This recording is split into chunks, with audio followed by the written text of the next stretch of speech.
You're listening to God, Law, and Liberty with David Fowler and Gary Humble. We're putting culture on a collision course with the truth. Hello, everyone, and welcome to our very first full episode of God, Law, and Liberty. I'm Gary. And I'm David. Well, we had our first little oopsie there, and so you got to experience that for the first time. It's all good. We got it out of the way early. We got out of the way early because we're going to do that, honestly, a lot more as we proceed with this thing, right? This is real and this is live. Exactly. Hey, so this is exciting to jump into this with you, David. And I think we're going to talk about, you know what, I'm going to let you go ahead and discuss what we're going to talk about, and then I'm going to jump in as you go. Well, let me just say to our listeners, or to our viewers, actually, we're trying to stream this today. Yeah, that's right. So the title of this podcast, as we talked and tried to come up with something, God, Law, and Liberty, those are three very fundamental things. And one of the things that we'll be doing that I think will differentiate this podcast from all other podcasts that I've heard or radio shows you might listen to is that we want to talk about the interrelationship between these three fundamental concepts, God, Law, and Liberty. Yeah. But we need to understand them in terms of a historical context. How did these things become important? Why are they important? Then how did those things connect to and shape our form of government the way it was supposed to work? Are we working that government the way it was supposed to be worked based upon the principles that it was founded on, which are drawn from history?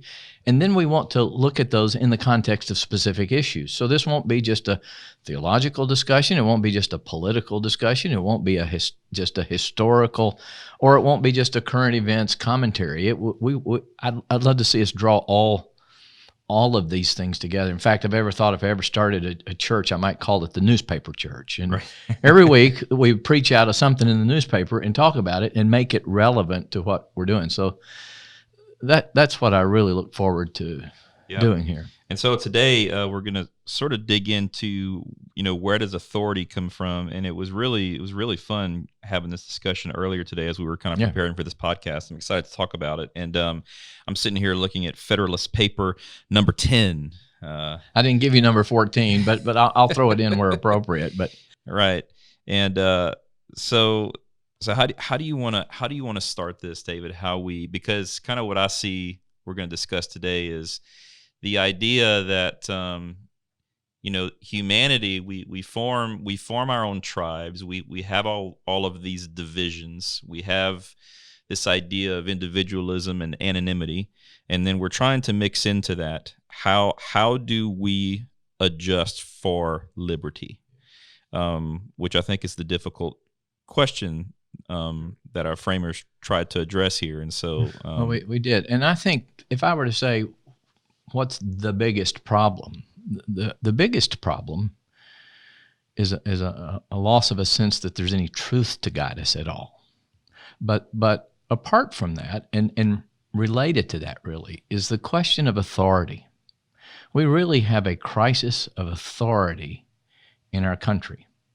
Now, people may not appreciate what I actually mean by that, but I read something a couple of years ago that said that the problems that are faced in our society and in politics today cannot be addressed because those that are charged with trying to address them, both either the people in a sense through who they vote for or in our elected officials, don't have the philosophical tools by which they can address the question of authority. Now, here's what I mean by that. We have a culture that has taken the concept of liberty to extremes that were never known in the preceding thousands of years of history.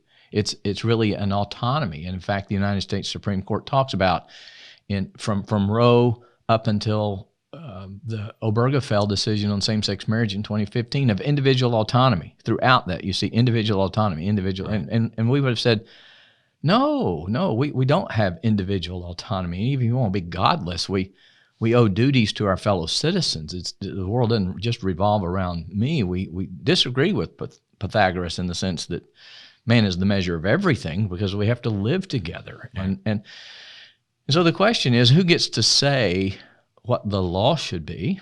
Who gets to say what we should or should not do, ought or ought not to do? And every time you say you shouldn't do that or you ought to do that, you're asserting some underlying idea about authority.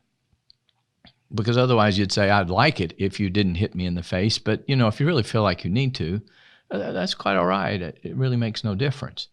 The relativist would say there is no authority, we're our own authorities, and then as soon as you break in line at the movie theater, there's an authority somewhere, right? And they're going to call the guy to make you go to the back of the line. So we got to address this issue of authority. And where in our country do we find the basis for authority? Is it in the mass of people? We often throw the word democracy around as if we think we're a democracy, and our founders would have said, no, I don't. Where would you get that? How uneducated are you to think we're a democracy?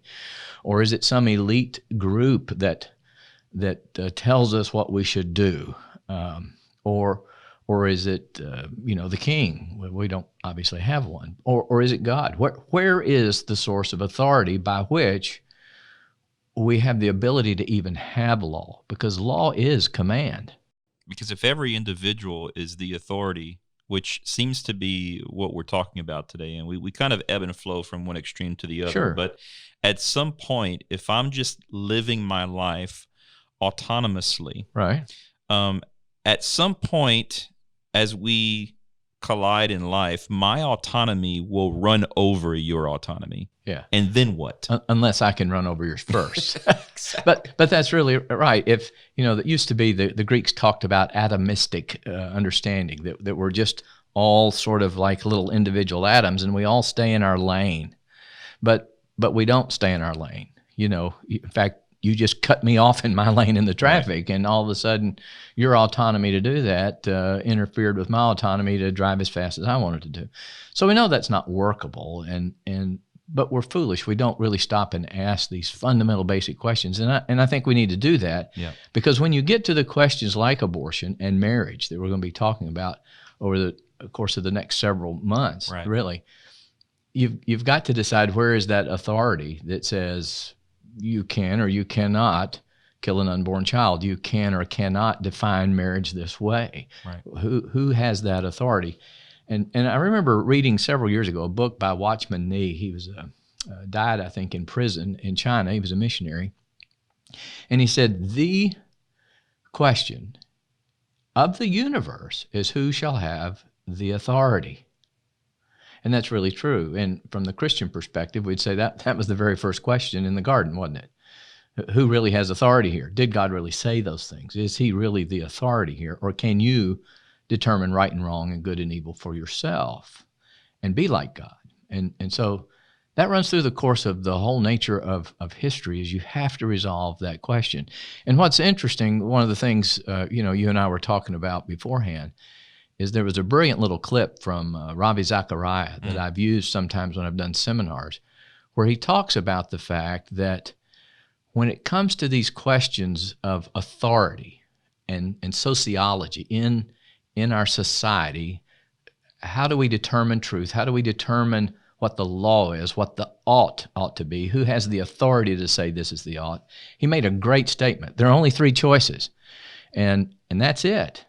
And the problem is, most of society doesn't like the first choice he gave us. Right. Let's take a listen. Yeah, take a listen. It's 3.5 minutes here, but stick really with it. good. It's really good content. So let me take, first of all, the sociological issue here. What is the problem now? We talk about tolerance. So when I was at one of the prestigious universities, somebody went to the microphone and asked this question. And I said to the person, I will be glad to answer your question if you will first answer mine. What kind of a culture are we living in? You have to define it for me. I said, as far as I know, there are three cultures in relation to absolute. The first culture is called a theonomous culture, where the law of God is supposedly so embedded into our hearts that we all emotively or otherwise think in the same categories. Once upon a time, we would talk about the natural law in those categories. Natural law, we believe these truths to be self-evident. The early framers believed in the natural law. We don't believe in natural law anymore, but we used to talk about it. And that's a theonomous culture. Theos, God, nomos, law. Sometimes the Indian culture will get close to that. It's not always the case, but they sort of, dharti ke aadmi is what they will say. We are people of the soil. And the idea of respect for parents and all of that, they consider to be self-evident, ingrained in the heart of man and so on. But we don't believe in the theonomous culture in the West. So what's the second kind of culture? The second kind of culture is a heteronymous culture. Heteros meaning another, nomos meaning law. So we have another law. What does that mean?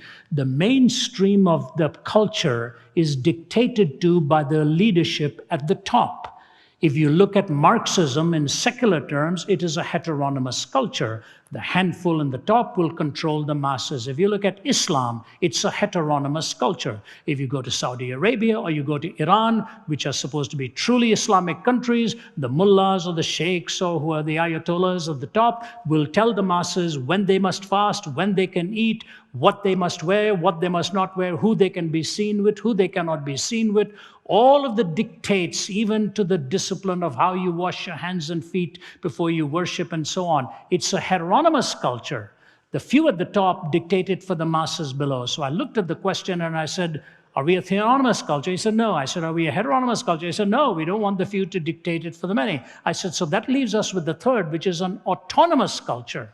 Autos meaning self, nomos meaning law, which means each person dictates their own moral prerogatives in the. I said, are we an autonomous culture? He said, yes. I said, all right, now tell me this. If we are an autonomous culture, and I answer your question, are you going to give me the privilege of my autonomy too? Or as soon as you disagree with my answer, you will switch to a heteronymous mode and dictate for me what I must believe as well?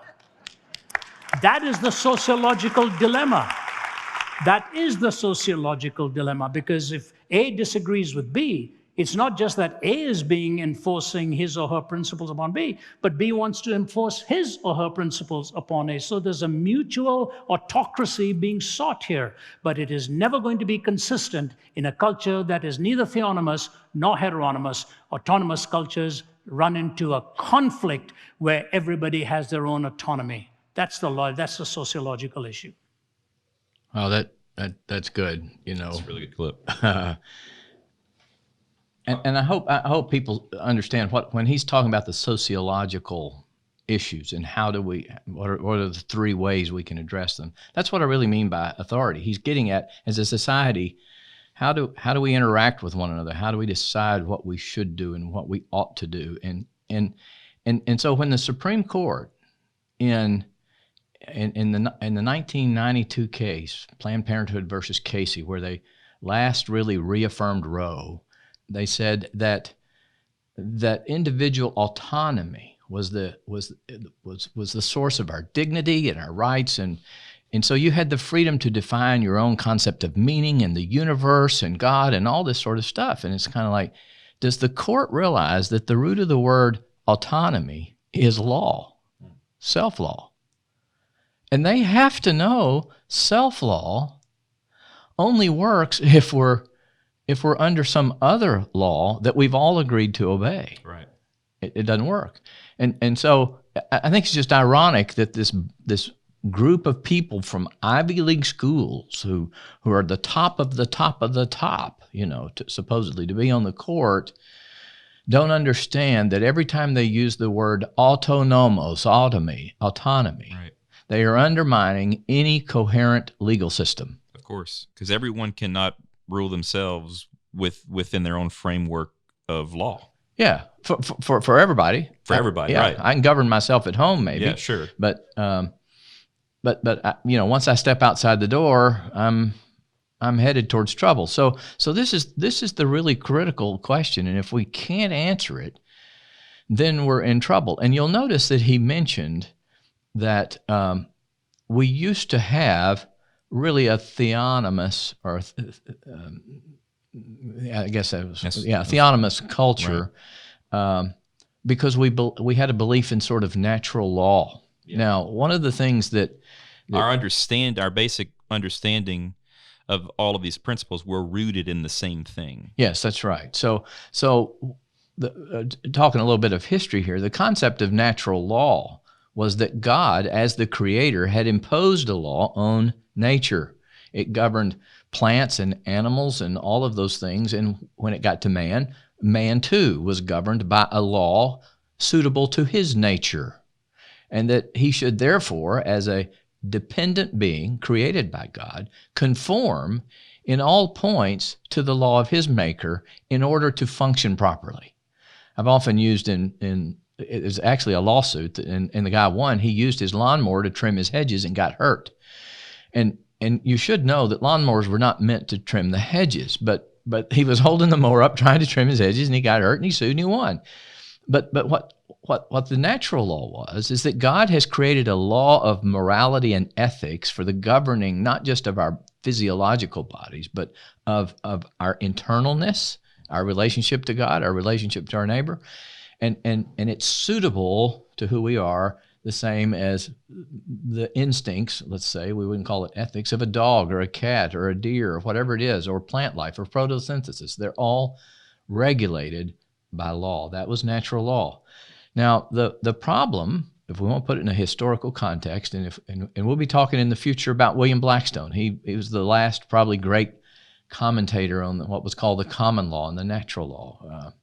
Actually, in America, it might have been Joseph Story, who was on the United States Supreme Court, but in the early 1800s. But the concept there was that, well, the problem is our reason is not always sufficient to reason to what the natural law would be. And Blackstone said it very well. He said if our reason were intempered or not affected by sin, by the fall, by our first ancestor, then the talk would be easy and pleasant, he said. We'd have no other need for any guide other than reason, because we were made right. But because of the fall of our first ancestor, he says, we find that our reason is intemperate, and it's ruffled by passions and desires and all kinds of things. And of course, as you were reading Federalist Paper 10, you're hearing all that, right? Yeah, of course. You're talking about factions. That's exactly what. So one of the things that Federalist number 10 really deals with is this idea of faction. That we desire autonomy, but in our autonomy, you can't deny that humans are very much tribal, which means we desire to associate with those who think like us. And as we find those individuals, we form these factions and these groups of people. And, whether we're Saints fans or Dallas Cowboys fans or, God forbid, Tennessee Titans fans, and, or whatever the case may be, or we're Republicans or Democrats or independents, we identify with like-minded people. And one of the issues that this paper brings up is that, when you will invariably or inevitably have factions. You cannot prevent factions from forming in our humanity, okay? Sure. But there's only two methods when factions happen. There's friction's going to happen, which is why we need some sort of a framework of law, right? And he says there's only two ways to get rid of these factions. One is by destroying liberty, which is essential to its existence to begin with, or two, by forcing every citizen to have the same opinions, the same passions, and the same interests, both of which are essentially impossible to do. So then the question then sits, how do we deal with those factions, with the fact that we're going to form different groups with different opinions? How do we deal with that, and how do we retain liberty in the midst of that without destroying it? Yeah.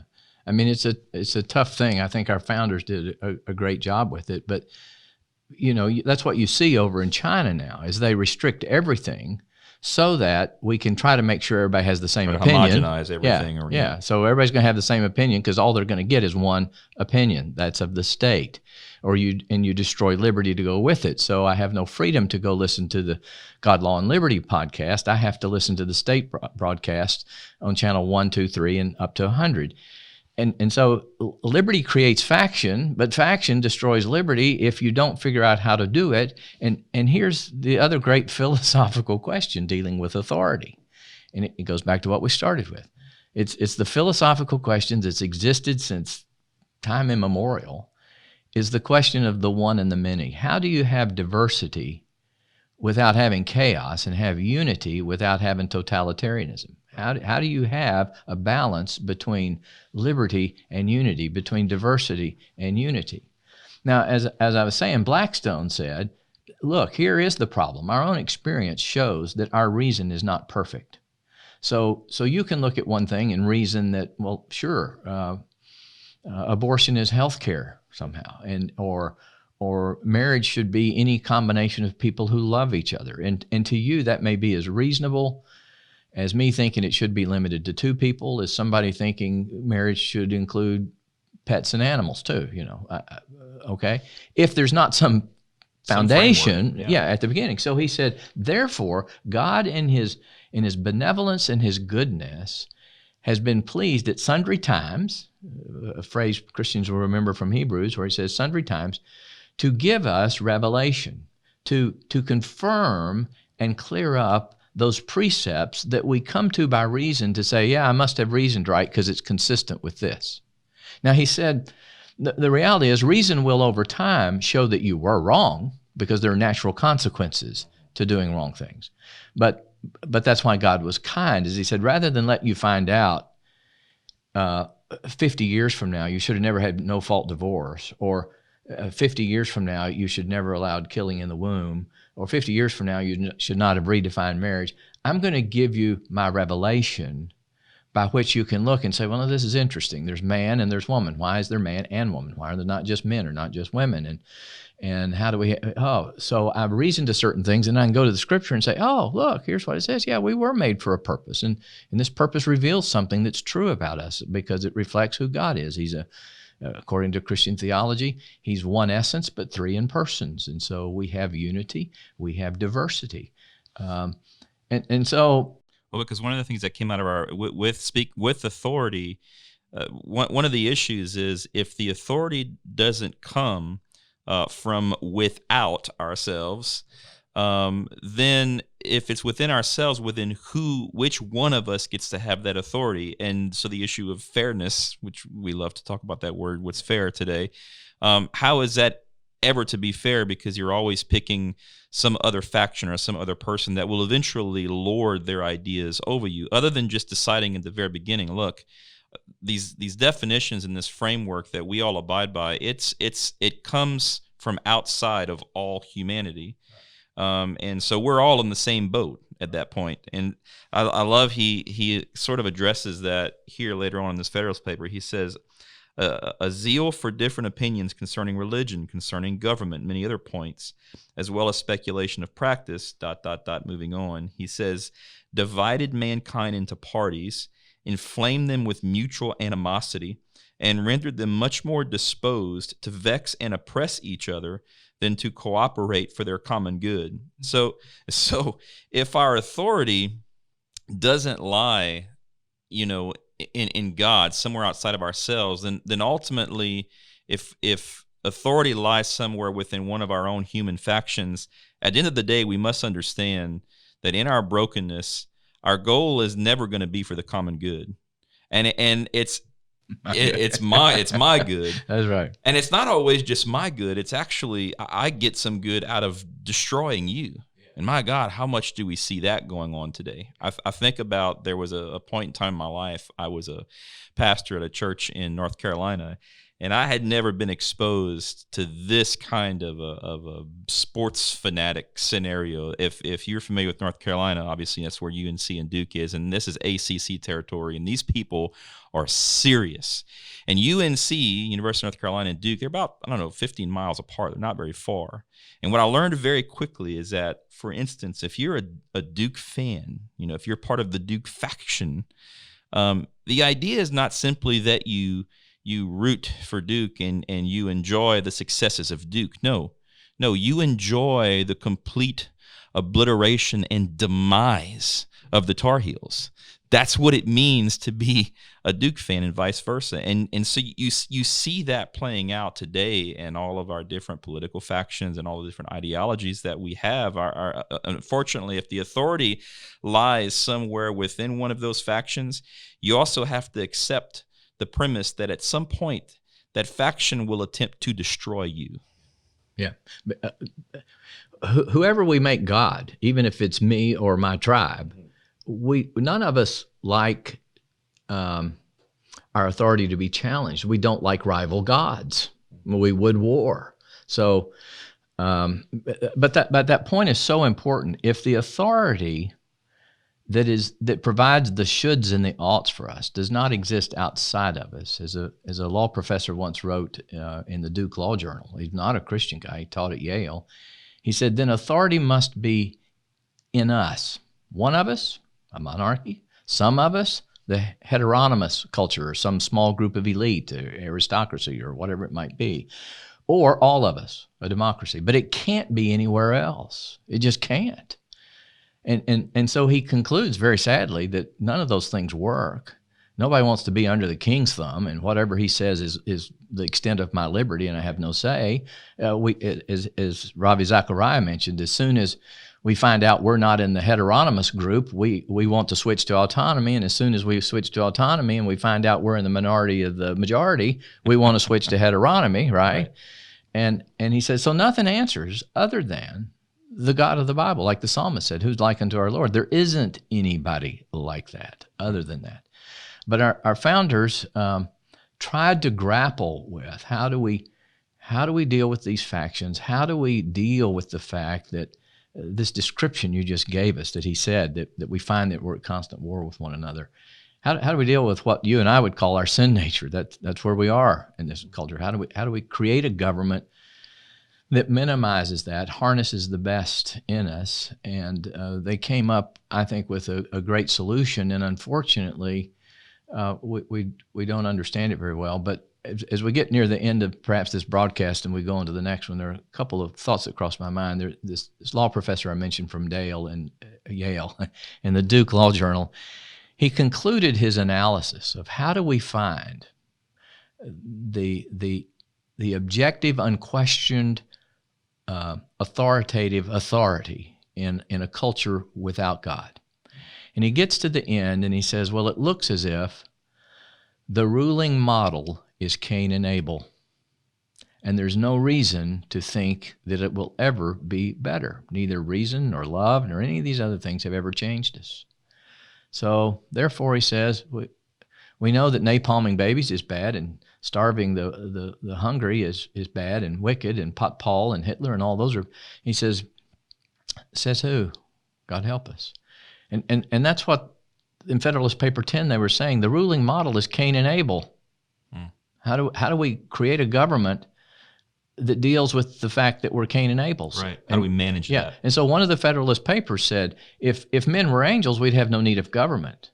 But because they're not, we need government.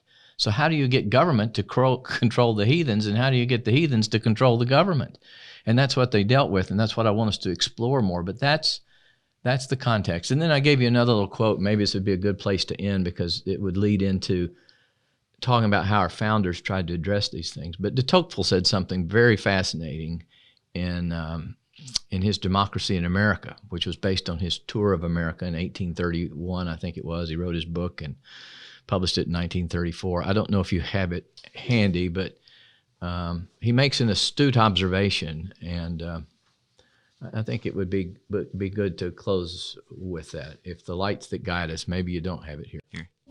You keep talking, and I'm going to go grab it. Oh, okay.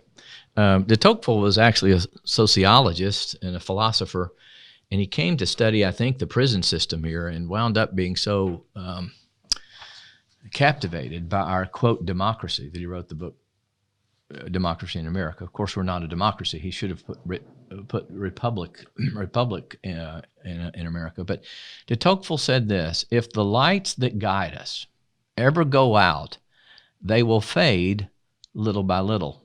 It's the reverse of the frog in the pot analogy we often hear about. As if of their own accord, confining ourselves to practice, we may lose sight of basic principles. And when they've been entirely forgotten, we may apply the methods derived from them badly. We might be left without the capacity to even invent new methods.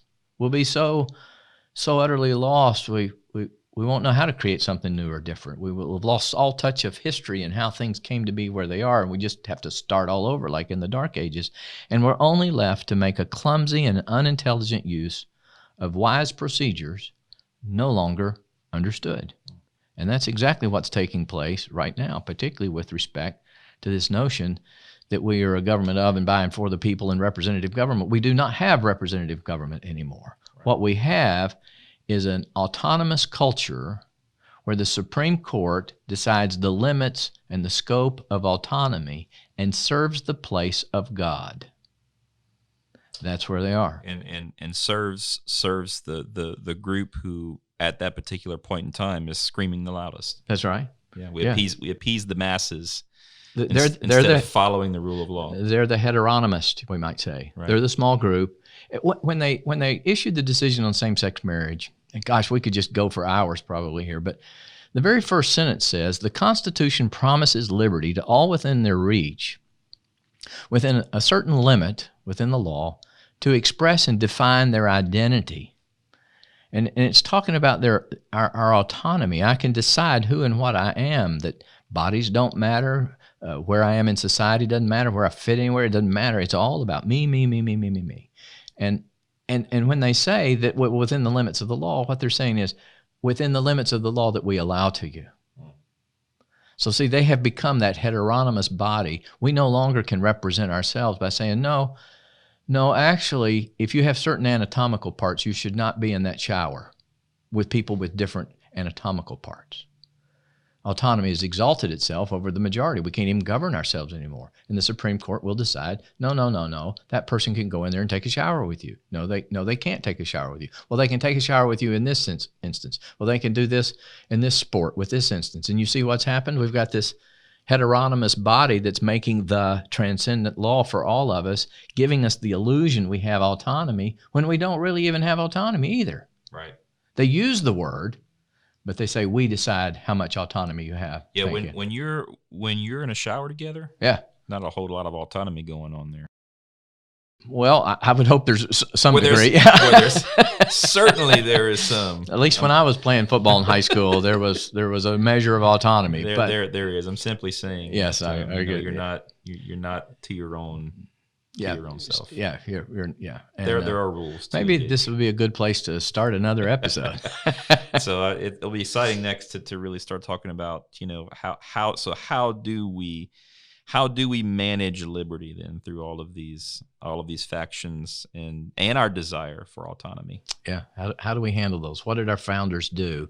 And we'll keep weaving in situations from our courts and our laws and all that. And I hope people will find that fascinating, and we'll bring in some of the history too. It'd be great. Well, thanks for joining us today, and listen to these final messages. If you enjoyed this episode, don't forget to subscribe. And if you want to help spread the word, please give us a 5-star review and tell your friends to subscribe too. We're available on Apple Podcasts, Spotify, and wherever you listen to podcasts. God, Law, and Liberty is a podcast of the Family Action Council of Tennessee. We are a 100% supporter-funded nonprofit advocating for family, life, marriage, and religious liberty. For more information, please visit us at www.facttennessee.org. That's FACTennessee.org. And please follow us on Facebook, Twitter, and Instagram at FactTennessee.